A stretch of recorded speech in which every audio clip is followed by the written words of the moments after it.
Inilah penampakan peti jenazah Eril. Ridwan Kamil desain makam sang putra sulung, ada masjid. Jenazah Emeril Khan Mumtaz putra Ridwan Kamil telah dipulangkan langsung dari Swiss ke tanah air hari ini Sabtu 11 Juni 2022. Setelah hilang di Sungai Are pada Kamis 26 Mei 2022, jasad Eril akhirnya ditemukan di bendungan Enghelderborn, Swiss pada Rabu 8 Juni 2022. Rencananya jenazah Eril akan dimakamkan di pemakaman keluarga di Kecamatan Cimaung, Kabupaten Bandung.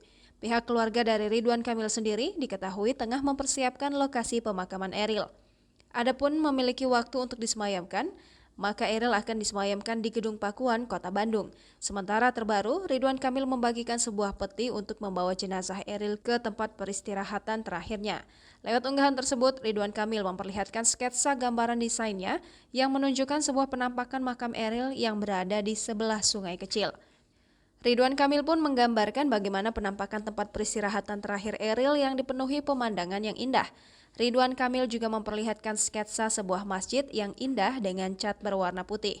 Lokasi pemakaman tersebut terletak di sebelah sebuah masjid yang bertempatan dengan kampung halaman istrinya, Atalia Praratya. Di sebelah masjid inilah nantinya Eril akan diistirahatkan di tempat peristirahatan terakhirnya. Masjid ini diberi nama Al-Mumtaz sesuai nama Eril.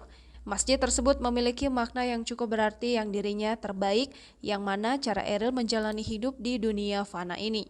Menutup pesan haru tersebut, Ridwan Kamil mengatakan hari Sabtu adalah hari yang baik untuk pulang ke rumah.